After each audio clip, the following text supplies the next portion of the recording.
it was very different than what it looked like far away. It was a round orb. It was bright orange. It did have a sort of defined edge to it. It was at the 500-yard distance and then came closer to the 150, 175-yard distance. So it came close and then went back to the 500-yard and then back to the 170. But when I did, it was kind of like, well, there was a sense of relief. There was a sense of maybe someday I will be able to tell my story. And I was looking forward to that. Now it took another 2 years for me to be able to do that, because I live and work in a very scientific, skeptical community. Today's guest is Dr. Dan, a counselling psychologist with a PhD who specialises in anxiety, OCD and trauma. His professional work is grounded in science, but his personal story adds an unexpected dimension. In 2015, he had an encounter that set off a long, private journey. First trying to forget it, then trying to explain it away, and eventually realising that what remained defied easy answers. Dr. Dan describes that process almost like moving through stages of grief.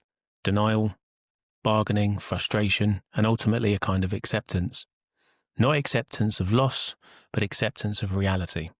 A reality that turned out to be far stranger and far bigger than that one he once believed in.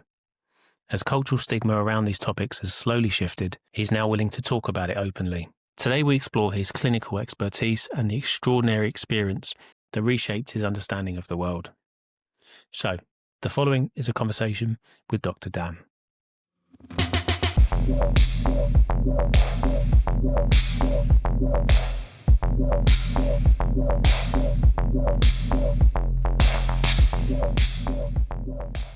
Dr. Dan, thanks so much for joining me. I really do appreciate you talking to me, and I'll be fascinated to know what's your background first of all, and how did you get into the subject of UFO and UAP? What sort of first piqued your interest, if you could trace it back? Yeah, sure. I'm very happy to tell you that. So I am from England originally, moved to the US when I was 14. I got a scholarship to go to a school in California. And I think I probably first heard about sort of UFOs at that age, in England too. People would talk about UFOs and in America. And I had a minor interest, but certainly no more than anyone else. I mean, really what got me into it was an encounter that I had in 2015. I call it an encounter now. I didn't even have that language early on. I guess I called it a sighting up until really 2022, when I spent some time with Brandon Fugel out in Utah, and he said, Dan, what you really had is an encounter, not a sighting. So that happened in 2015. Go into that, at some point, but and then that encounter happened. Then I spent several years trying to debunk it. I come from a scientific background. My training is I have a PhD in clinical psychology. I have 2 master's degrees, one from Dartmouth in neuroscience, and another one in school psychology. So sort of my passion is really working with adolescents and families. And I do a lot of, my specialty is anxiety disorders. So I treat anxiety, OCD, agoraphobia at a very severe level. So really when those conditions are stopping people get out of the house and go to school and get a job. So that's sort of my niche, and very, on the other end of the spectrum from the phenomenon. So I've kind of I guess around obviously 2017, some big news came out. I didn't hear about that news probably till 2019, 2020. But when I did, it was kind of like, well, there was a sense of relief. There was a sense of maybe someday I will be able to tell my story. And I was looking forward to that. Now it took another 2 years for me to be able to do that, because I live and work in a very scientific, skeptical community. At the time of the encounter, I was working at a treatment center, but I was also an adjunct professor co-teaching some classes at Dartmouth. I was wrapping up my some research. I was in a very empirically based system, and there was no one to talk about it with. So yeah, the encounter plus the revelations that came out in the New York Times. Fantastic. That's really And watching The Phenomenon, to be honest, watching James Fox's The Phenomenon was a big turning point for me too. Yeah, these are huge connections. I mean, I hear that so frequently. It's the phenomenon. It's 2017 New York Times article, and then sort of later on with people, quite often it's a David Grush kind of reintroduction to the subject. How did you end up connecting with Brandon Frugal? Yeah, so I was on X, and I reached out just on a direct message. I think he had that open. I was surprised that he did, and I sent a few messages. I had actually seen him in Stephen Greenstreet, one of his sort of documentaries, right in that sort of pivotal time where he was, an open-minded believer, and then sort of shifted on into a real skeptic. Disrespectful skeptic, I might say, but he made this wonderful. He's a great filmmaker, a great documentary filmmaker, and he went out to Utah, and you see him basically hanging out with Brandon, seeing his office, going to Skinwalker, going on the helicopter, and I was like, God, that would be cool. I really want to do that stuff, but I went in really with Brandon, like wanting to develop a friendship and thinking he was a cool guy, and I was actually looking for some real estate out in Utah to expand my business. I had a company at the time, a series of outpatient treatment centers, and I was looking for some property out west. And he was the guy to kind of know. And actually, I should say that brought me to know who he was. So that was the trajectory. Real estate, sort of discovered who he was, then started to see him online, the presence in the community, because I wasn't really deep in at the time. Started emailing, developing a friendship, and he said, Dan, I'd love you to want to host you and come on out for a few days, and so I did that. Wow, what an experience! I mean, he seems like such a cool guy. When I see him on TV, or when the way he communicates online is, he's in that perfect position, I think, or kind of treads the road in the perfect position where he's very very kind of analytical, but he's also on the side of, look, I know what I experienced, and we experience these things. I can't quite explain it, but it's definitely something. There's a there, and it's not, I don't know. He seems to handle himself really, really well. Kind of really glad that he's involved in this space. Are you comfortable talking about your site and your experience? Is that something that you're comfortable talking about? No, I definitely am. Yeah, so it was in 2015. I don't know how familiar you are with sort of Vermont, New Hampshire, but my encounter actually happened probably only 30 miles away from Betty and Barney Hill abduction or experience. So the town was White River Junction. It was in May. It was early evening. I would say, I can't remember the exact time, around 8 p.m.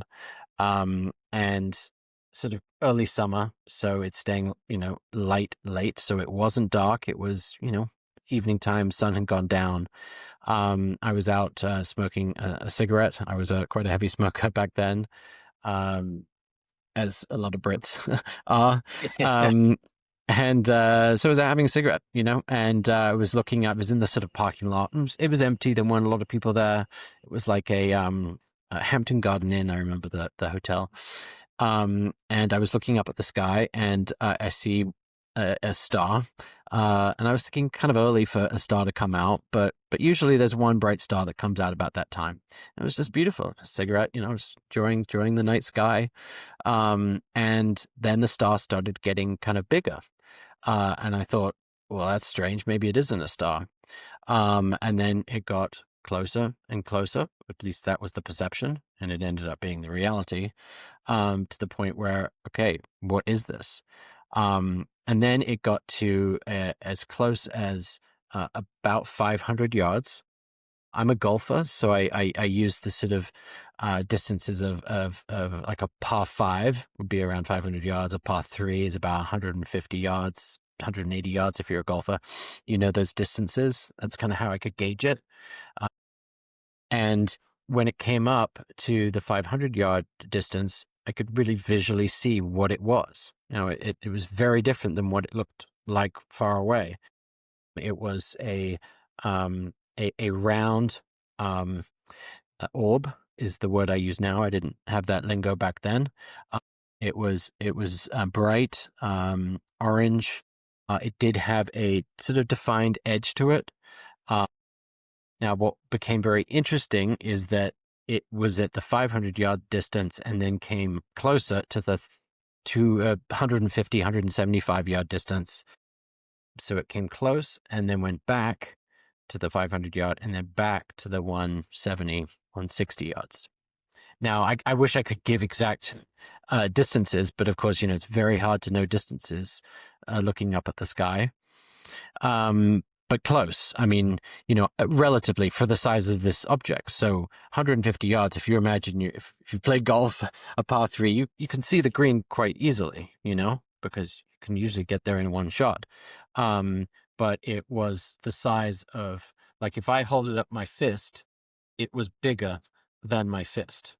Wow. So people ask, well, what size? How big was it? I have said about the size of a truck, like a lorry, but I don't know if that's accurate. But what I can tell you was very accurate is that it was pulsating. It had a lot of energy. And I felt like when it was going towards me and away from me, that's when I felt like this is not a sighting, this is a relationship in some way. That's kind of as woo as my language will get. I'm a sort of still a grounded skeptic, even though after this incident, I'm a believer because you can't not be, especially with what happened in subsequent days. But okay, 500 yards to 175 yards. It goes back, it comes forward again. And each time when it came forward, it was probably only there for, 6 to 10 seconds. And then goes back for about the same time, plus or minus 5 seconds. Very hard to know. And then when it goes back, then I think I've got to get my camera. This is phenomenal. And I felt at that point, maybe, a little less threatened as it was at its further away distance. But still very intense. And there was certainly a moment where I was as frozen. And so I raced up. I didn't have my phone on me back in those days. You didn't as much. This would have been like an iPhone 4 or 5. I can't even remember the number. Ran up to the hotel room. I remember racing, got the phone, came back down, looked up, and I thought, thank God I could still see it, but it wasn't as close as it was, unfortunately. It was a lot further away. I can't tell the distance. I could guess. And I may have guessed on another interview somewhere. I have the photographs of it, so someone could probably determine the distance because there are mountains below it. There are clouds, but it's not way off in the sky. I mean, you see the actual shape of this craft, if you want to call it craft or orb. I guess I can't call it a craft. So I got 4 shots off, and then it disappeared at high speed towards the mountain, which I kind of estimate from the direction towards Burlington, Vermont. People ask how fast it went. I don't know. Faster than a jet would go, but not bullet fast. Not like boom, it's gone. Like kind of a David Fravor description. It was. I mean, I would probably say if you hit a golf ball really fast with a driver, that first like kind of impact, that's how fast. Like you can kind of follow it, but it's hard to follow it. You often won't be able to. So it goes off to the mountains and gone. Certainly in a state of amazement, shock, fear. there was a moment. Oh, I should tell you that the sound was very unique and brought me back to my childhood, because I lived in a house that was very near some power lines. And in the UK, I haven't seen this in the US, but the big power lines in the UK, they make this like really loud buzzing sound. Do they still have that in England? Yeah, if you get fairly close, yeah.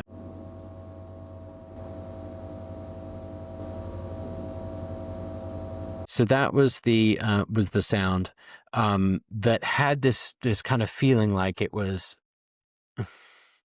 inside, like it was like it was affecting me inside, where if you're near a power line, you just hear it, but it hasn't made contact with you in some ways. And so, and I was thinking this, the evening of that, okay, heard the sound, it felt like, that it had affected me somehow inside, right? So the sound was interesting. The pulsating, so the part on the sort of edge was, pulsating. I mean, it was vibrating.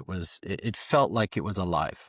Now, it's a cliche thing to say because I've heard it, but that's honestly the best way to describe it. So after it goes, I go back up to my hotel room. I call my girlfriend, who is now my wife, and I told her what I saw.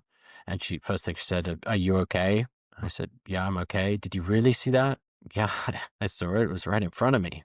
Now, it wasn't right in front of me, but really close. It's sort of like, if you know London well and you're in the center of Piccadilly Circus, and you look towards, what would be that? Is that Leicester Square where the theaters are? It's like not along. Do you know London? Yeah, I know Leicester Square, yeah. Yeah, I mean, it's just like, you can walk it, but it's very, very near. Or actually, you're right, the Piccadilly Circus, you look up and there's, the advertisement signs. I mean, further than that, but not much further than that, 100 yards further. So, okay, so I go up to my hotel room, call my girlfriend, tell her what happened, and thinking about it a lot. I started to get some tingling sensation in my skin, some discomfort. I remember looking in the mirror, like kind of like, is something happen? What's going on? But I didn't see anything that had happened, but it felt like, the feeling was like I was really sunburned. But I was expecting when I looked in the mirror that like my skin's gonna be really red, but it wasn't. It was strange. And then eventually fell asleep. I think it was quite soon after, about an hour maybe later. I honestly don't remember. But this is where it kind of gets strange. I slept for 12 to 13 hours, and I never do that. I'm more of a 7-hour sleeper. And I woke up, first thing I remember, because my eyes were so closed, I was like, this felt like a jet lag feeling. And if you've traveled down under Australia or somewhere far, it's a disorienting experience that can take a week to get over. First feeling I had. Then I open up my eyes and I can't see, which was very scary. Now I'm not dreaming. I've had no history of sleep paralysis, no sleep disturbances. I woke up and I couldn't see. I will tell you that when I was maybe 11 years old, I was in the Pyrenees, traveled through France, went skiing in the Pyrenees, and I didn't wear ski goggles, and I got sun blindness. And I had that, lasted maybe only about an hour. So it was a similar experience, but totally different, because I knew what that was, I didn't wear sunblock and goggles. I was an idiot. And I was like, I went to the doctor and they said, "Oh, it's sun blindness. You'll be okay. 6-7 hours, you'll come back." But this seemed more terrifying because I didn't, believe it or not, I didn't say, "I've lost my vision because of what I saw last night." That was not my immediate thought. I'm like, do I have a health condition? Is something wrong? And then pretty soon after, I'm like, what else could it be? Well, I had no vision. So I remember being in my hotel room, not being able to see. And I'm not saying I can see a little. No, I'm talking complete blackness. I remember knocks on the door, and it was bloody housekeepers. Like, can you come back? Can you come back? Because it's like, 11 o'clock checkout. And I'm like, I'm really sorry. I'm not feeling well. Please, I'll give you $20. I was like kind of panicking. And then 12:30ish is when my sight started coming back. It wasn't instantaneous, but I would say so hard within 15 minutes. Time it's almost impossible to get the time, to assess the time part of it all. Then I go to my local physician.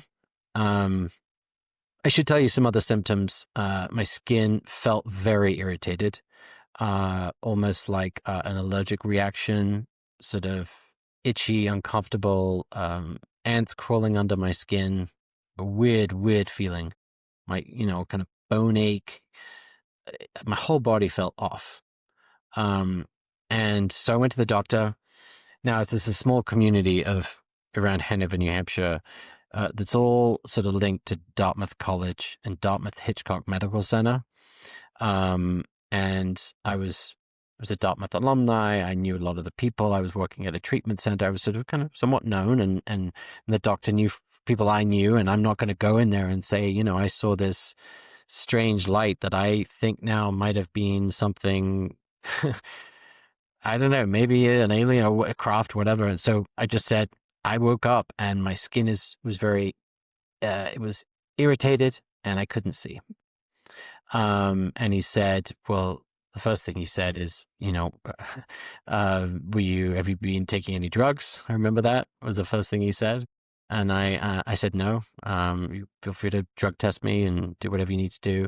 He said, did you travel at all? Were you in the sun? I can't remember all the questions he asked, but he gave me a list of sort of questions, but he was confused and kind of baffled. And I was in a shaky state. I was not walking in calmly. I found it hard to find my words. I had, I don't know, I was just detached and scared and feeling acute anxiety, which I have at times. I've had in my history. That's why I specialize in treating anxiety. Very much under control. That was not, this is not a delusional state. I'm a very high functioning person, as I was back then. So I left the doctor and he said, it could be stress, fatigue, lack of sleep. I just slept 13 hours, and I'd been sleeping well. And now I will say this was a transition period in my life. I don't share that part of the story because skeptics will say, well, stress related if you, transitional period. And basically what that was is I was relocating from New Hampshire down to South Carolina, fallen in love with my girlfriend who is my wife now, and we have 2 kids and it's wonderful. But a wonderful part of my life. I was really excited. So I drove down and I thought about it most of the way, pretty much all the way. And then began what I would call a couple of year process of either trying to forget it or debunking it. I desperately wanted an explanation, an earthly explanation. And I couldn't find it. I remember there's several messages to Mick West, who people might not like me saying this, but I do respect for a lot of reasons. I think his style and approach could use some finesse, but he's very smart. He's got a brilliant mind. He's closed-minded, but anyway, we need that side of it. And actually, I've heard you say that, and I respect that. But anyway, I remember emailing him, and I remember there was this day when I heard about Jimmy Carter's experience, and that someone had found out the origin of that, and it was something prosaic. Do you know about that? No. Yeah, it was, at least that's what I saw in the video, but it was a military exercise. And but I'm thinking that maybe it's that. And then I emailed a number of scientists, professionals, basically saying, could what I have seen be that? And I cannot remember the name of what that was that Jimmy Carter had seen. And I got to a certain point, and then I investigated ball lightning. But the thing is, the weather was great. There was no lightning, there was no clouds. I did discover that there was several UFO sightings in the area. There was a similar one in Manchester, New Hampshire, which is about an hour south. So yeah, that's the experience. Wow, that's incredible. I mean, that is to go from having, a sort of a general interest in the subject going back to childhood to actually having this incredible. I mean, that's paradigm shifting. We hear the term paradigm shifting quite frequently, don't we, in this sort of space. But that genuinely, I mean, that meets the criteria of paradigm shifting. But I'm really keen to understand, and you touched on it a bit there. How does somebody? Because I've had a sighting nothing like your experience, but for me, as somebody that's deep into it already at the time that I had a sighting, it was kind of like okay, I need to understand this, and I do that thing that I tell other people, not tell them to do, but I kind of advise other people: look, don't beat yourself up about it. Don't be so critical of yourself. Your experience is your experience. It's all good and well trying to sort of explain it away. But if you get to a point where you've gone through every single option and it doesn't meet any of those, then just accept it for what it is. You might not get the answers, but it was an experience. And then I had my own sighting. It's like, no, I'm going to figure this out. It's got to be something prosaic. It's got to be. And then I get towards the end and I'm like, I can't, there's nothing in the toolbox that makes sense. But I'm already in the space. I've been doing many, many podcasts and I spoke to many people all over the world and viewed hundreds, if not thousands of videos that people send to me. But you are in a scientific, you come into it from, I've got a general interest, but I've got a scientific background, and then I have this incredible experience. How do you, what's your next few days like after that? How do you sort of separate your scientific mind, or do you integrate it into this sighting? What was your experience like afterwards? So great question. So I should clarify, you said I have a general interest. I may have described it like that, but it was more like I enjoyed watching the odd movie, that was sci-fi. I wasn't watching UFO documentaries. I didn't know anyone in the UFO world. I didn't know Jacques Vallée. I didn't know, I really didn't know anything about it other than I remember talking to a few friends of like, oh, have you ever seen a UFO? That was it. Yeah, the next few days, like I said, it was going from, kind of, I think I went through 5 stages of grief almost. There was denial, there was shock, there was anger. There really wasn't closure. I think the most closure I've ever experienced actually through this whole thing was being at the Soul Foundation conference in Italy.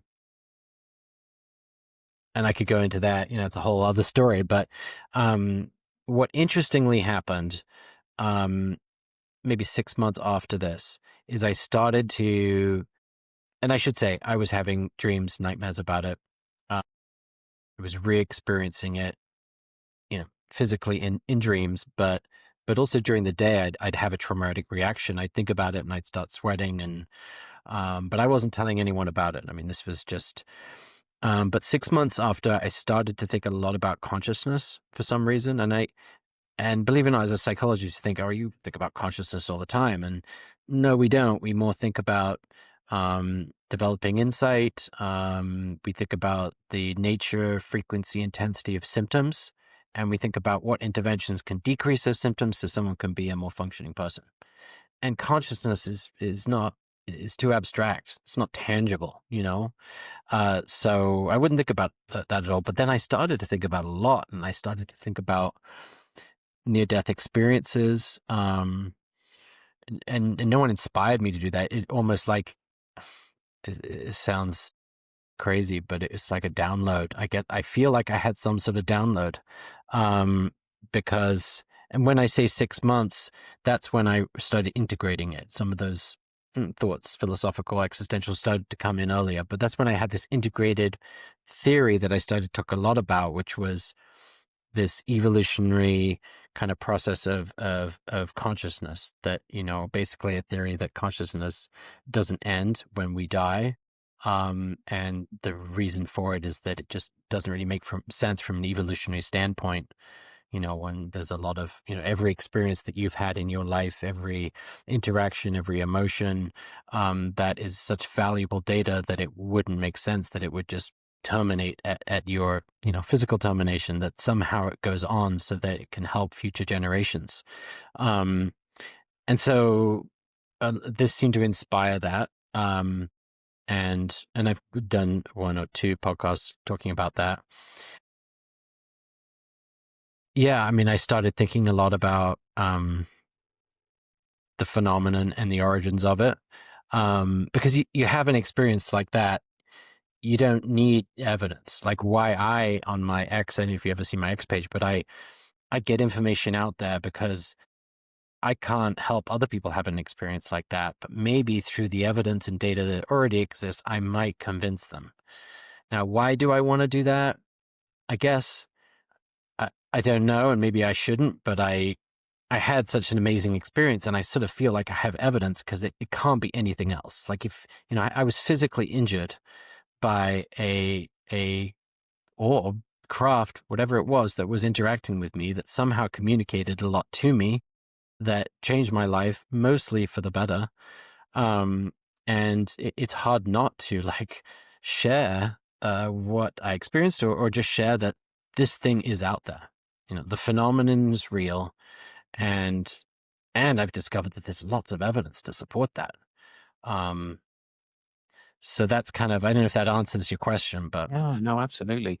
And yeah, as you're saying that, I'm sitting there thinking, this is a download. This is, this is stereotypical, if I can say that, but this is what we hear in terms of a download, and I find that really interesting. And the subject of, I know it's different, but the subject of things like abductions, when I first got into this space, I sort of stayed away from that. And I know it's further afield than this kind of an experience, but it's kind of going towards that. It's an interaction rather than just seeing. It's interacting. It's being affected by. And I'd always found it really difficult to figure out how to approach that subject, the sort of experience versus I've seen this and look at this and look at the shapes and look at, and I always. What was your concern or fear about doing that? I think the fear is that's what we call the woo side, isn't it? It's kind of, we can get on board with nuts and bolts. We can get on board with something from far away, figuring out how to travel here. They only have to be a few hundred, maybe 1,000 or a million years ahead. But even a few hundred, you can theorize that that's possible for us when we've got starships landing, sex, and on a drone out in the ocean, and all sorts of things like that. Like, we seem like we're getting towards that, so you can rationalize that happening and seeing something nuts and bolts and then flying off.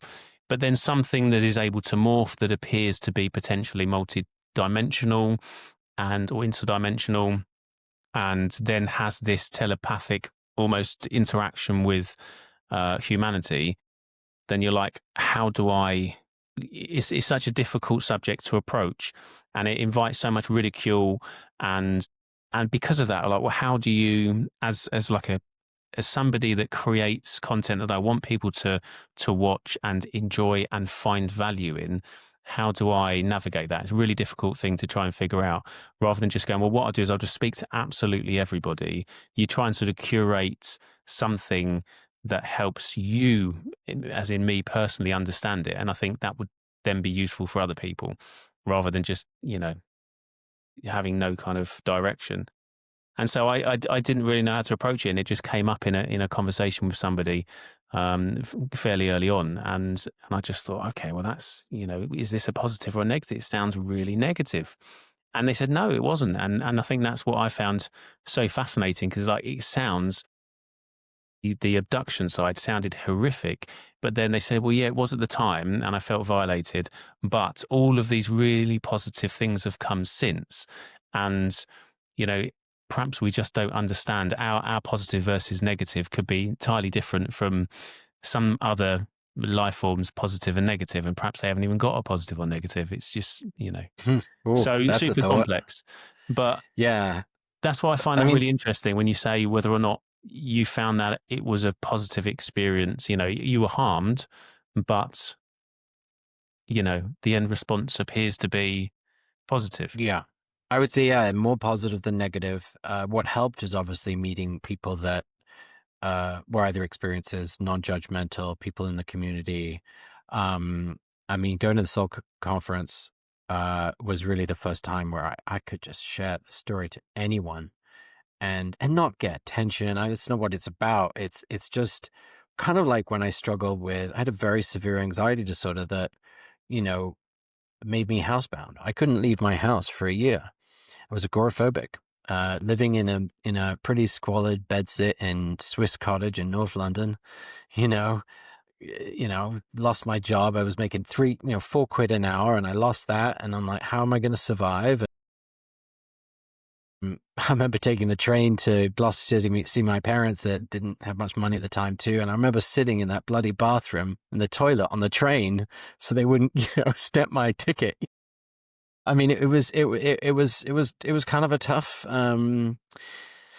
that's, there was tough parts of childhood, right? But I mean, I think I guess a little tangent there, but I think human beings, we want to explain the past, and with things that we can't change, I think it is human nature to find a positive.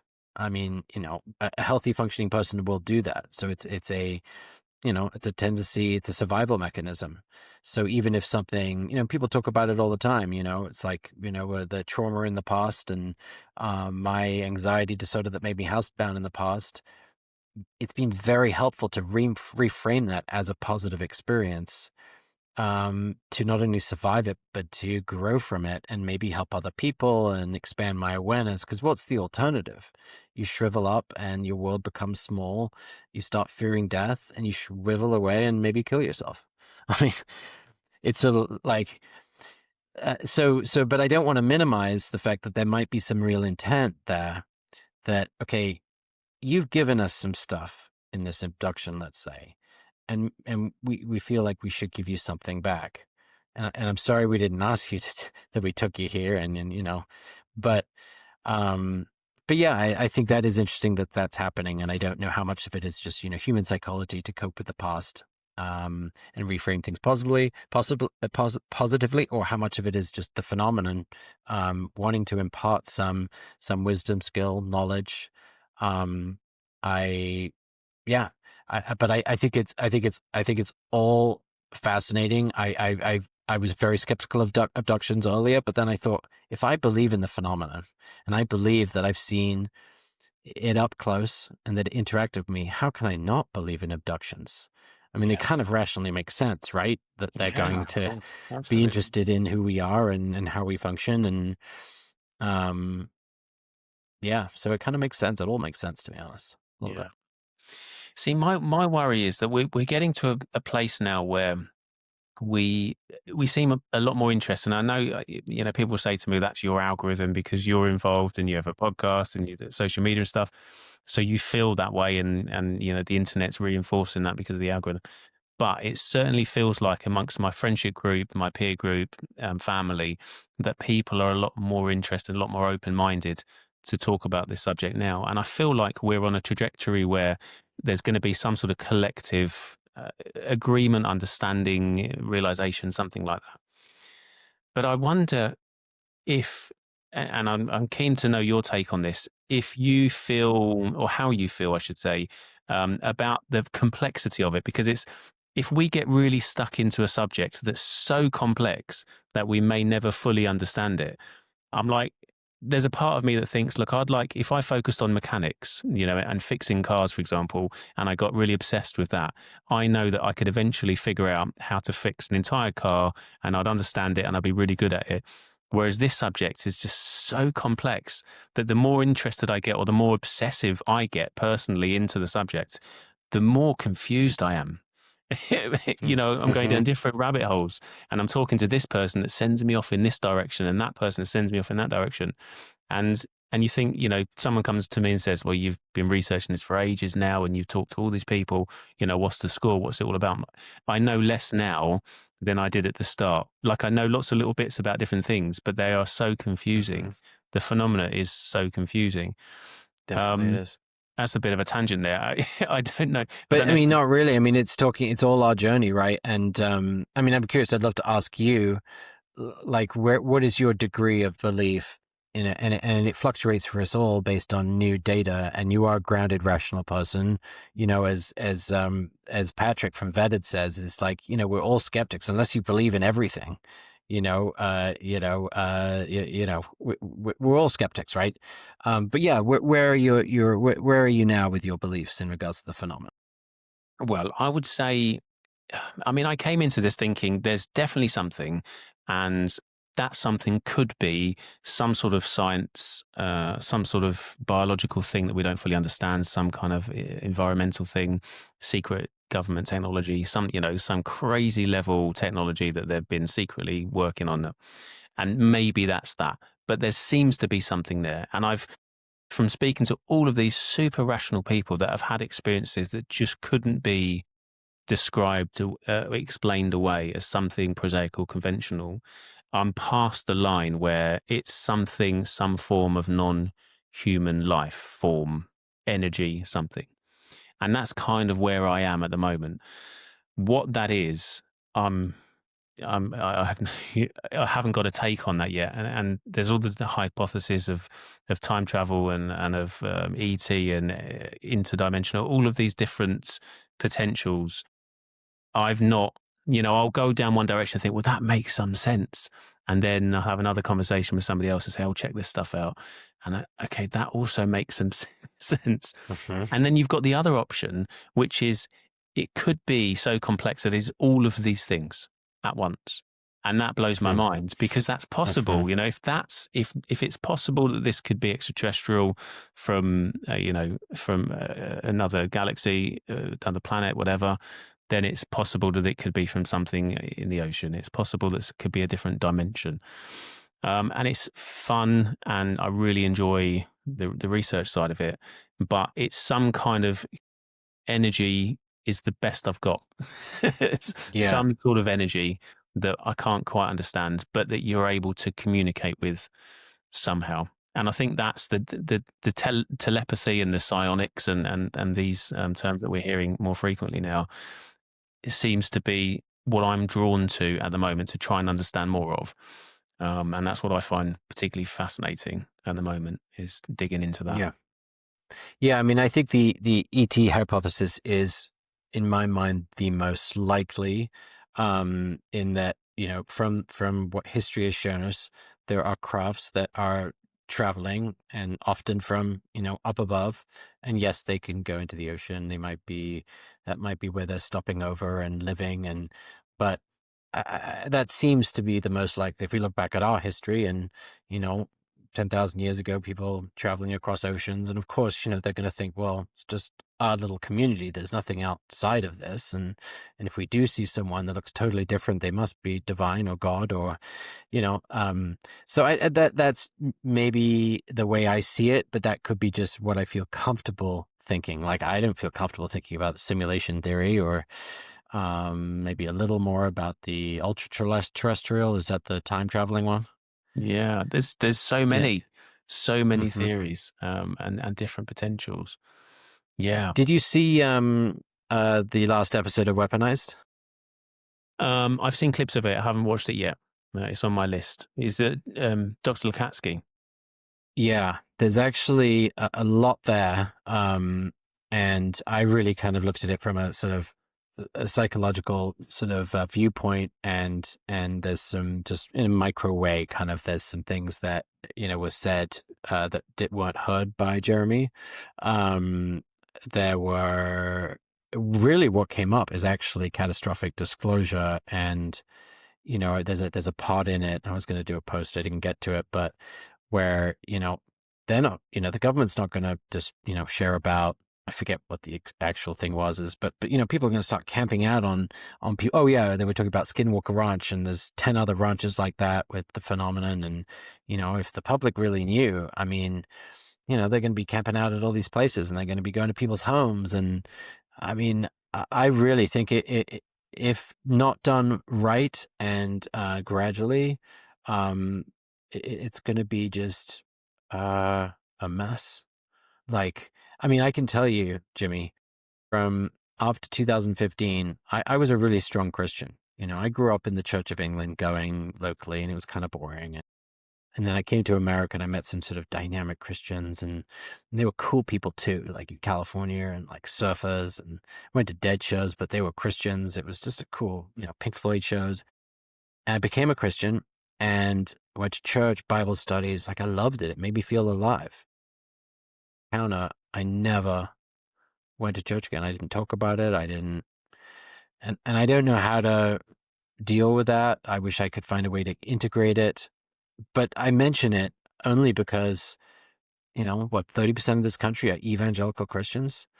There's a power movement in government that don't want this out. And they're never gonna release the information, and I think they might be right not to in some ways. Like, I can't say that. I mean, I'm pissed off all the time that they're not. Like, I say we can handle it. We're ready for it. Yeah, you and I might be ready for it because we spend 7 hours a day on it. But the rest of the world that hasn't even fathomed it like we have on an emotional, psychological, deeply spiritual way, it could just break them down. People might not pay taxes. They might not go to work. They might need to self-medicate all day. Who knows? Yeah, it's a really good point. It's a really good point. And it comes back to this sort of discussion on gatekeepers. And I've had this many times before around, what could be the reason for keeping this secret? And people sort of rationalize it in ways of, there's evil and there's good in humanity. And, these are just evil people that want to maintain control. And we're like, yeah, but there's probably a lot of people who genuinely think that they're doing things for the right reason and that this is the right thing to do and that this helps humanity and potentially, a slow drip feed of information to get people to that position, like, as you say, sort of similar to where we are, where we sort of feel like we would be ready for it and we have some general understanding of what it could do and how it could shape us and it wouldn't be so catastrophic to our way of thinking. And our lives. My entire life work, every day, what I do for a living is identifying a perceived or actual threat and gradually desensitizing or exposing that client to that fear to elicit comfort, gradual comfort, desensitization, physiologically, psychologically, and then you're nurturing grit and resilience, basically facing fear, right? And becoming stronger because of it, and then turning pathology into someone who's functioning and isn't hiding from fear and stuff. And that process works beautifully well, and it would work beautifully well with the phenomenon, whether it is a real or perceived threat. And I think it's mostly perceived threat. I mean, they haven't, done anything hostile really for ever since the dawn of time. That they've shown to be pretty benevolent. But yeah, but I was harmed, but I was sort of I was there at the right time at the wrong place, or wrong time at the right place, depending on your viewpoint. So I don't think they're a threat, but they're not intervening. There was this line in The Phenomenon when Harry Reid was being interviewed by James Fox. James Fox, yeah. And Harry Reid said, I don't even think we could fire these weapons if we wanted to. Like, do you remember that? Yeah. I remember sleeping really well for a few weeks after that.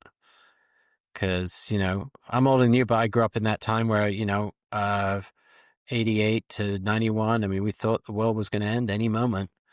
And then older people, dealt with it earlier, but why? Well, they didn't stop Hiroshima and Nagasaki, but maybe from there they knew that, there's this wishful thinking. We need a protectorate. Yeah, it's complex, isn't it? It's Yeah. too complex. Yeah. Yeah, no, it's no, you make a good point there, and there's a lot to think about. I think that I think we have some form of slow disclosure from. We use the term disclosure because it's just a word that we know, but it's realization or understanding from the phenomena. It's kind of like we're gonna slowly show ourselves to you because that's just the best way. They figured it out or whatever, and that's the best way. And I honestly think that we are seeing huge numbers engaging in the subjects and starting to try and understand it. And I don't think that's just because of my algorithm and because I'm in the space. I think I'm seeing that from lots of signals all around me in my environment and as I say, friendship groups and Sure. family stuff. And it's a real good indicator, I think. And I'm 42 now, so that's only just started happening. I've Yeah. Sure. never had these conversations, never had people say, I saw something. Or if I had those conversations, it would be a joke. It wouldn't be. Whereas now it's, what, actually, there's got to be.